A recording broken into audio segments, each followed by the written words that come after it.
इंसान बिना किसी मुहूर्त के पैदा होता है और बिना किसी मुहूर्त के ही मर जाता है, फिर भी सारी जिंदगी शुभ मुहूर्त के पीछे क्यों भागता रहता है?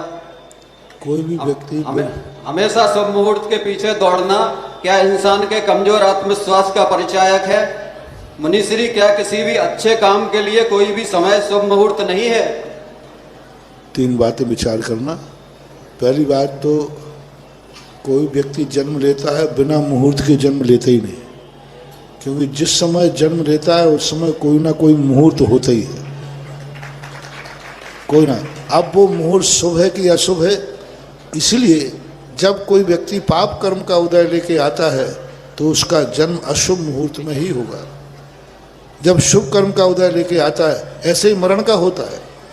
मरण कोई होता है तो कोई ना कोई मुहूर्त तो रहता ही है। जिंदगी में मुहूर्त उसके लिए जरूरी होता है। ये मुहूर्त क्या है? बुझते हुए दीपक को हाथ लगाना। मुहूर्त ना दीपक है, मुहूर्त ना बाती है, मुहूर्त ना घी है, ये तीनों नहीं है।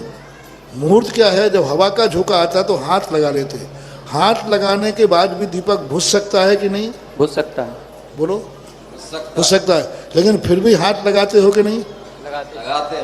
क्यों? लगाने के बाद भी बुझ सकता है। तो अपना मन क्या कहता है? बच भी तो सकता है। जी जी जी। बच भी। बस ऐसे ही मुहूर्त होते हैं। मुहूर्त अपने दीपक को बुझते को हाथ लगाने के हाथ आते हैं। अपन जिस तरफ की हवा चल रही है उसी तरफ से यदि चलेंगे तो हमें चलने में दिक्कत होगी, और पीछे की हवा होगी तो हमें चलने में सहूलियत होती। जिनके तीव्र पुण्य कर्म का उदय है उनको कोई भी आवश्यकता नहीं है, उनके लिए तो अमावस्या के दिन भी शुभ है।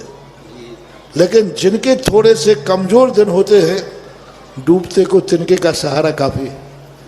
क्योंकि जिनका, अब जैसे कोई व्यक्ति ट्यूबलाइट खा जाता है तो फिर सभी लोग क्यों नहीं खाते?